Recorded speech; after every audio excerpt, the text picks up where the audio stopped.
विषय इतिहास और राजनीति विज्ञान।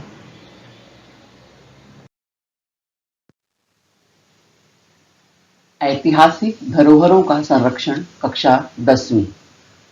और मैं हूं आपके वर्चुअल क्लास टीचर पूर्णिमा पांडे।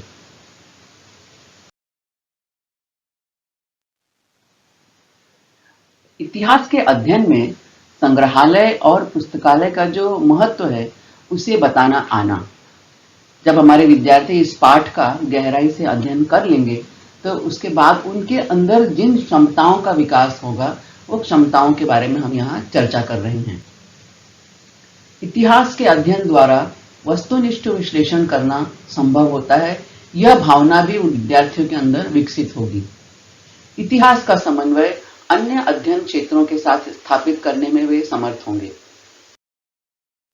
आज हम जानेंगे कुछ विख्यात संग्रहालयों के बारे में, विश्व प्रसिद्ध संग्रहालयों के बारे में कि इन संग्रहालयों की क्या विशेषताएं हैं और यहाँ पर कौन कौन सी चीजों का प्रदर्शन किया गया है, कौन कौन सी चीजों का संग्रह किया गया है। तो चलें संग्रहालयों की सैर पर। सबसे पहले हम सैर करेंगे यूरोप के एक बहुत ही समृद्ध और प्रसिद्ध देश फ्रांस की, और यह है फ्रांस का लूव्र संग्रहालय। फ्रांस कला और संस्कृति का देश है। लूव्र संग्रहालय की स्थापना कहाँ हुई? पेरिस में हुई, फ्रांस की राजधानी पेरिस। और यह स्थापना जो हुई इस संग्रहालय की वो 18वीं शताब्दी में हुई। फ्रांस के राजघराने के व्यक्तियों द्वारा एकत्रित कला वस्तुओं का संग्रहालय, जो सबसे पहला संग्रहालय है वो है लूव्र संग्रहालय। और इसमें विश्व विख्यात वस्तुएं हैं। यहाँ पर सबसे पहले तो हम बात कर लेते हैं कि इटालियन जो चित्रकार था, बहुत ही प्रसिद्ध, आप इस चित्र को देखकर अंदाजा लगा रहे हो और आपको याद भी आ गया है, ये है लियोनार्डो दा विंसी। इनकी एक बहुचर्चित पेंटिंग है मोनालिसा की। तो यह मोनालिसा की पेंटिंग यहाँ पर प्रदर्शित की गई है। 16वीं शताब्दी में फ्रांसिस प्रथम यहाँ फ्रांस का राजा था और लियोनार्डो दा विंसी जो चित्रकार था वो इन्हीं राजा के आश्रय में था, इन्हीं राजा के दरबार में था। इसके बाद हम देखते हैं नेपोलियन बोनापार्ट को। नेपोलियन बोनापार्ट जो है उसने भी सिकंदर के जैसे ही बहुत देशों की यात्राएं की, और यात्राएं कैसे की? घूमने के लिए नहीं की, आक्रमण के दरमियान यात्रा की। उसने अपनी सीमा का विस्तार किया और जब वो उन देशों को, जगहों को विजयी होकर वहां से लौटा तो वहां से वो बड़ी मात्रा में कला वस्तुएं ले आया था। और इन कला वस्तुओं के कारण लूव्र संग्रहालय में बहुत सारे सामान इकट्ठा हो गए थे। और आज भी इस संग्रहालय में अश्मयुग से लेकर आधुनिक समय तक की 3,80,000 से अधिक वस्तुएं यहाँ पर है। इतना बड़ा संग्रहालय है ये। और आप तो यहाँ बिल्डिंग भी देख रहे हो, कितनी बड़ी बिल्डिंग है इस संग्रहालय की। इसके संग्रहालय के अंदर की भव्यता हम देख रहे हैं यहाँ पर। इसके बाद हम चलते हैं ब्रिटिश संग्रहालय यानी इंग्लैंड में। यूरोप का ही एक दूसरा विश्व प्रसिद्ध देश इंग्लैंड, और इंग्लैंड से हम सब और भी अच्छी तरह से परिचित हैं क्योंकि इंग्लैंड के ही लोग, ब्रिटेन के लोग ये हमारे देश पर आए थे व्यापार करने के लिए, और व्यापार करते करते कब हमारे देश के शासक बन बैठे इसका हम भारतीयों को पता ही नहीं चला। तो खैर, अब हम ब्रिटिश संग्रहालय की सैर कर रहे हैं। आप उसकी इस बिल्डिंग को यहाँ देख रहे हो, ब्रिटिश संग्रहालय को। इसकी संस्थापना लंदन में ईस्वी सन की 18वीं शताब्दी में हुई। म्यूजियम है, बहुत ही समृद्ध म्यूजियम है, संग्रहालय है। तत्कालीन प्रकृति वैज्ञानिक सर हैंस स्लोवन, उन्होंने अपने संग्रह की लगभग 71,000 वस्तुएं इंग्लैंड के जो नरेश थे, सम्राट थे, द्वितीय जॉर्ज को सुपुर्द कर दी थी, उनको दे दी थी। और इनमें अनेक चित्र, ग्रंथ, वनस्पतियों के नमूने आदि का समावेश था। हम यहाँ देख रहे हैं, अब प्रकृति वैज्ञानिक हैं, उन्होंने वनस्पतियों के पत्तियों के नमूने इकट्ठा किए हैं और इस तरह से उन्हें संग्रहित किया है, उसको संरक्षित किया हुआ है। तो अभी उन्होंने जो जिन वनस्पतियों के नमूनों को संग्रहित किया गया था, उसके एक यहाँ पर कलेक्शन हम देख रहे हैं तस्वीर में। इस तरह से उन्होंने अन्य और बहुत सारी वस्तुओं का संग्रह किया था और ये सारी चीजें उन्होंने इंग्लैंड के सम्राट जॉर्ज द्वितीय को दे दी थी और जॉर्ज द्वितीय ने इन सारी वस्तुओं को ब्रिटिश संग्रहालय में संभाल कर रखा। और ब्रिटेन साम्राज्य के तो कई उपनिवेश थे, पूरी दुनिया भर में उन्होंने अपना उपनिवेश कायम किया था। तो इन उपनिवेशों से स्वदेश में लाई गई कला वस्तुओं को, प्राचीन अवशेषों को रखा गया और इसीलिए ब्रिटिश संग्रहालय जो में बहुत सारे यहाँ पे चीजें हैं, बहुत सारी चीजें हैं। और लगभग इस समय हम देखें तो लगभग 80 लाख वस्तुएं इस संग्रहालय में संग्रहित हैं और भारत की अनेक पुरातन वस्तुएं यहाँ पर रखी गई हैं।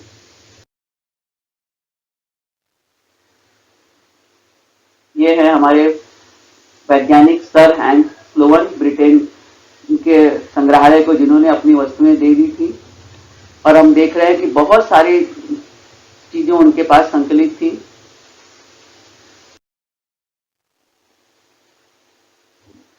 प्राचीन राजसी वस्त्र, राजसी हम यहाँ पे ताज देख रहे हैं, मुकुट दिख रहे हैं, अंगूठियां हम देख रहे हैं, अन्य कलात्मक वस्तुएं देख रहे हैं। और ये जो राजसी वस्त्र हम देख रहे हैं, इन वस्तुओं पर जो कशीदाकारी होती थी, जो कढ़ाई होती थी, वो रेशमी धागों से नहीं बल्कि सोने के धागों से होती थी। सोने की जो धातु है जिसके आज हम गहने बनाते हैं, उन सोने को पिघलाकर उसके धागे बनते थे और उन धागों से इन पे कढ़ाई की गई है। ये कलात्मक वस्तुएं हम जो देख रहे हैं, इनमें प्राचीन नक्काशी, इनको किस तरह से ये जाली बनाई गई है, ये कौशल, यानी इतनी कलाकृति हमारे पास है, हमारे देश में है, विदेशों में है।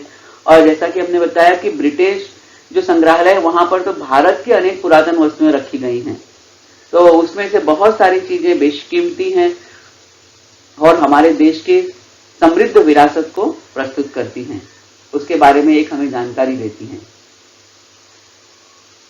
ब्रिटिश संग्रहालय के बारे में हम यदि देखें तो एक बहुत अच्छा यूट्यूब में लिंक मिलता है, हमें गूगल में उसका लिंक मिलता है और उसका हम यदि उसकी हम वर्चुअल सैर करें, आप गूगल में जाकर टाइप कर सकते हैं गूगल आर्ट्स एंड कल्चर, तो वो जब साइट खुलती है तो हम वहां पर उसके बहुत सी चीजों की वर्चुअल टूर कर सकते हैं, वर्चुअली आप उसको घूम सकते हैं। तो यदि कभी आपको समय मिले और आपके पास आपकी शाला में या घर में लैपटॉप या कंप्यूटर उपलब्ध हो तो आप जरूर इसकी वर्चुअल टूर करें। इसके बाद हम देखते हैं national museum of natural history, United states of America. अब हम आ गए हैं अमेरिका, उत्तरी अमेरिका महाद्वीप में। अभी तक हम यूरोप महाद्वीप में घूम रहे थे, हमने फ्रांस की सैर की, हमने इंग्लैंड की सैर की। अब हम पहुंच गए हैं दुनिया के एक बड़े महाद्वीप में, उत्तरी अमेरिका में। और यहाँ पर जो जिस म्यूजियम की हम सैर करने का प्लान बना रहे हैं वो है national museum of natural history. देख रहे हो इसका भवन कितना बड़ा दिखाई दे रहा है, कितना समृद्ध।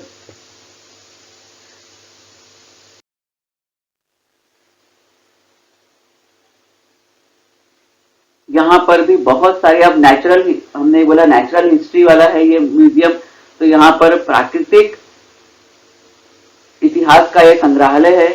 इसका प्रारंभ पहले 1846 ईस्वी में अमेरिका के स्मिथसोनियन इंस्टीट्यूशन संस्थान के प्रबंधन में हुआ।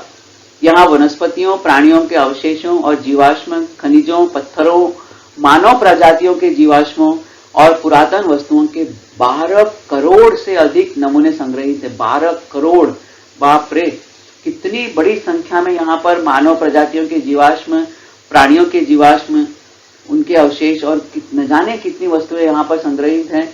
तो इसी से हम समझ सकते हैं कि यहाँ विश्व भर के वैज्ञानिक, विद्यार्थी यहाँ अध्ययन के लिए आते हैं।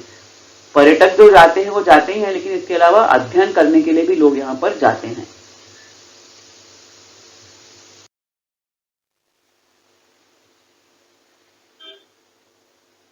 अभी हमने बात की प्राणियों के अवशेषों के बारे में।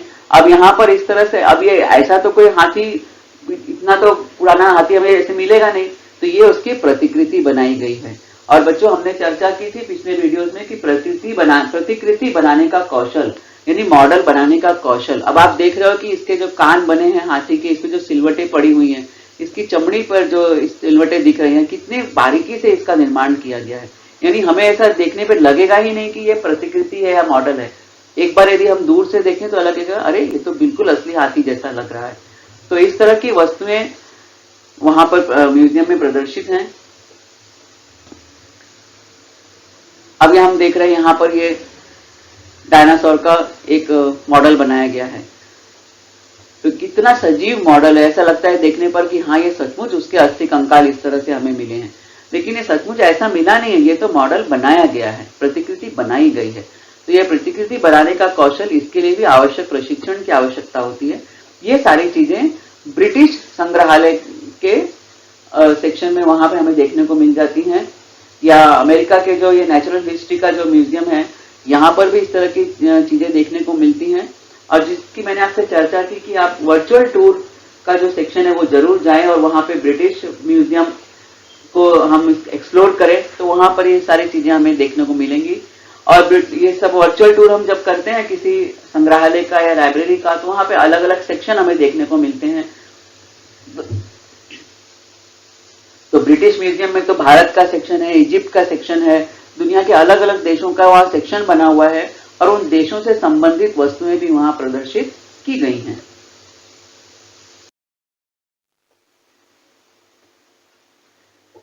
ये मानव की एक मम्मी हमें दिखाई दे रही है। मम्मी के बारे में आप सब जानते हैं कि इजिप्ट में प्राचीन परंपरा थी कि वहां जो राजा महाराजा, वहां के नरेश सम्राट जिनकी मृत्यु हो जाती थी, उनके शरीर को न जलाते थे न उसको दफन करते थे। उसके ऊपर एक विशिष्ट रासायनिक लेप लगाया जाता था, अनेक तरह के लेप की परतें लगाई जाती थी और बाद में उस शव को ऐसे विशेष प्रकार की पट्टियों से बांध कर रखा जाता था। इसके पीछे उनकी अपनी मान्यताएं थी। लेकिन हम सब जानते हैं बच्चों कि यदि मृत्यु के बाद बहुत देर तक किसी शरीर को हम ऐसे रख नहीं सकते हैं, वो डिकम्पोज होना शुरू हो जाता है। ये हम सब जानते हैं, उसमें विघटन की प्रक्रिया शुरू होती है और वो शरीर सड़ना शुरू हो जाता है। लेकिन प्राचीन काल में इजिप्ट के पास एक ऐसी ये जानकारी थी, वैज्ञानिक जानकारी थी, कि वह मानव शरीर को हजारों साल तक संरक्षित रख सकते थे।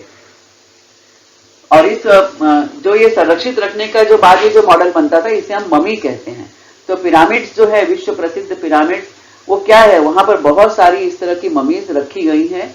और ऐसी अनेक ममीज जो हैं, जो ये ब्रिटिश म्यूजियम में रखी मिलती है, national museum of natural history United states of America के म्यूजियम में मिलती हैं हमें।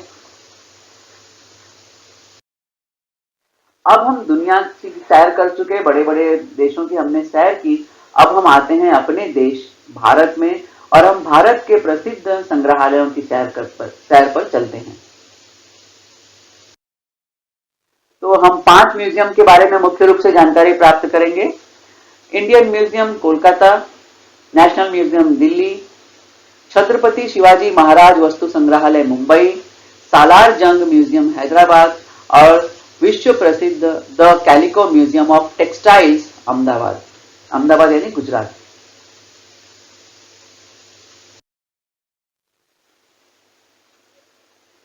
यह है हमारा इंडियन म्यूजियम, भारतीय संग्रहालय कोलकाता का।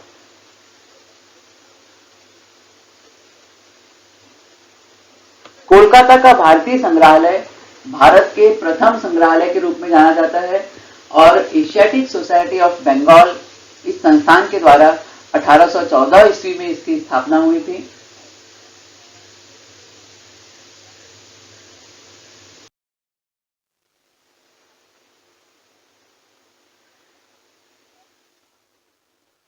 और इसके बाद चेन्नई में 1851 ईस्वी में शुरू हुआ गवर्नमेंट म्यूजियम। यह भारत का दूसरा संग्रहालय है। पहला हो गया कलकत्ता का, यानी कोलकाता, वर्तमान में इसे हम कोलकाता कहते हैं, पहले कलकत्ता कहते थे। और दूसरा है चेन्नई, चेन्नई जिसे पहले मद्रास के नाम से जानते थे, अब इसका नामकरण जो है वो चेन्नई के रूप में हो गया है। तो चेन्नई में दूसरा गवर्नमेंट म्यूजियम जो शुरू हुआ। और इस समय हम देखें तो भारत के अनेक राज्यों में अनेक संग्रहालय हैं। 1949 ईस्वी में दिल्ली के राष्ट्रीय वस्तु संग्रहालय नेशनल म्यूजियम की स्थापना हुई। यह है हमारे मुंबई का बहुत ही प्रसिद्ध छत्रपति शिवाजी महाराज वस्तु संग्रहालय। सालार जंग म्यूजियम हैदराबाद आंध्र प्रदेश और the calico museum of textiles Ahmedabad Gujarat में है। तो बच्चों, हमने वैसे तो बहुत सारे म्यूजियम की बात की। ये जो म्यूजियम है ये टेक्सटाइल का म्यूजियम है, यानी कपड़ों से संबंधित जानकारी यहाँ पर मिलती है। दुनिया के अग्रणी वस्त्र संग्रहालय में से एक है ये। 5 शताब्दियों में फैले हस्तशिल्प वस्त्रों का संग्रह यहाँ पर है। 5 शताब्दी मतलब एक शताब्दी 100 साल की होती है, 5 शताब्दी यानी 500 शताब्दी, यानी 500 सालों में कितने प्रकार के कपड़े और उन कपड़ों पर की जाने वाली चित्रकारी, कशीदाकारी, यानी इन सब का संग्रह यहाँ पर किया गया है। 1949 ईस्वी में उद्योगपति गौतम साराभाई और उनकी बहन गिरा साराभाई के दिमाग में संकल्पना आई कि क्यों ना हम प्राचीन जो वस्त्र हैं इनका संग्रह करें, और उन्होंने इस संग्रहालय की स्थापना की। और आज ये संग्रहालय विश्व के प्रसिद्ध संग्रहालयों में से एक है, टेक्सटाइल संग्रहालय।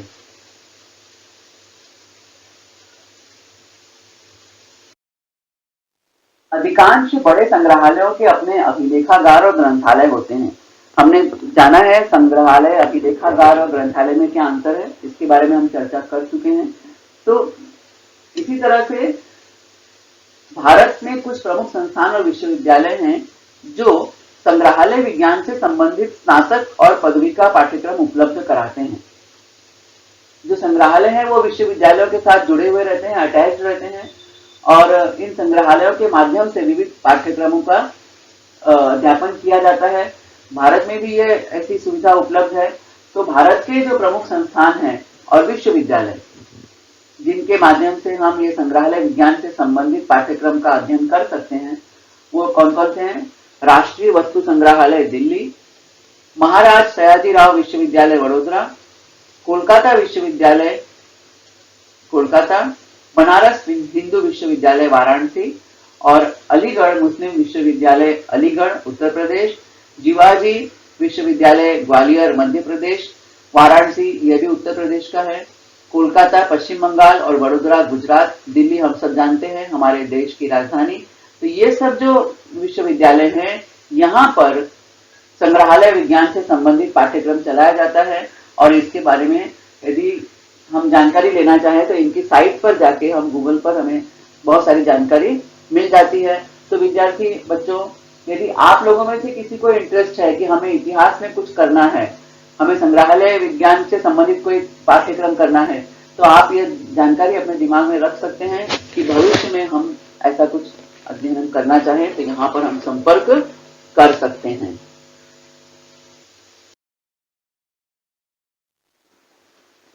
उन्नीस 1905 ईस्वी के नवंबर महीने में इस संग्रहालय के भवन की नींव रखी गई तथा इस संग्रहालय का नाम Prince of Wales Museum of Western India निश्चित किया गया।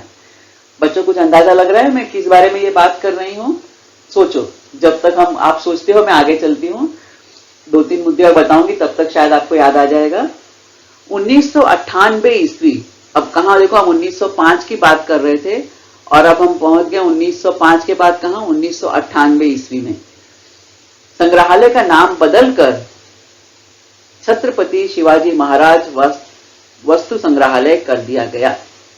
अब तो आपको ध्यान में आ गया कि मैंने किसके बारे में बात की थी। यस, ये हमारे मुंबई की एक बहुत ही विश्व प्रसिद्ध संरचना है जिसे हम छत्रपति शिवाजी महाराज वस्तु संग्रहालय के रूप में जानते हैं। यह है हमारा छत्रपति शिवाजी महाराज वस्तु संग्रहालय है और इस संग्रहालय की वास्तु का निर्माण कार्य इंडो गोथिक शैली में किया गया है। अब इंडो गोथिक शैली भवन निर्माण की एक शैली है, भवन निर्माण का एक तरीका है। तो ये जो बिल्डिंग बनी है इसके अंदर से इसका एक दृश्य हम देख रहे हैं यहाँ पर। जो ये भवन बनाने की जो सिस्टम है, भवन बनाने का जो तरीका है, इसे हम इंडो गोथिक शैली कहते हैं। यानी भारतीय परंपरा, भारतीय वास्तु निर्माण परंपरा और यूरोप की जो वास्तु निर्माण शैली है, उन दोनों का मिक्सचर है ये, तो इसलिए इसे हम इंडो गोथिक शैली कहते हैं। तो इंडो गोथिक शैली में बना हुआ ये बहुत ही समृद्ध संग्रहालय है। कभी समय मिले तो आप लोग जरूर इसका दौरा कीजिए। यहाँ पे पर्यटन की दृष्टि से जाइए, भौगोलिक पर्यटन कीजिए, ऐतिहासिक पर्यटन कीजिए। आप एक म्यूजियम की गैलरी में खड़े खड़े हजारों साल की सैर कर सकते हैं। क्योंकि इतिहास क्या है, इतिहास तो वैसे भी अतीत की सैर करने का माध्यम है। हमें जाना है सिकंदर के कालखंड को जानना है। आंखें बंद कीजिए, बैठिए 2 मिनट और सोचिए कि सिकंदर कहां से घोड़े लेकर दौड़ रहा था, कैसे कैसे पहुंचा। तो आप कितने देशों की सैर करते हुए, आप यूनान से लेकर भारत तक कितने देशों की सैर करते हुए यहाँ पहुंच सकते हैं। तो इतिहास अपने अतीत की घटनाओं का जीवंत चित्रण होता है। तो और ये जीवंत अनुभव हमें कहाँ मिलते हैं, तो ये म्यूजियम्स में, संग्रहालयों में। तो अपने इतिहास को यदि बहुत करीब से देखना है, महसूस करना है, तो बच्चों जरूर किसी भी म्यूजियम की आप सैर कीजिए, आपको अच्छा लगेगा।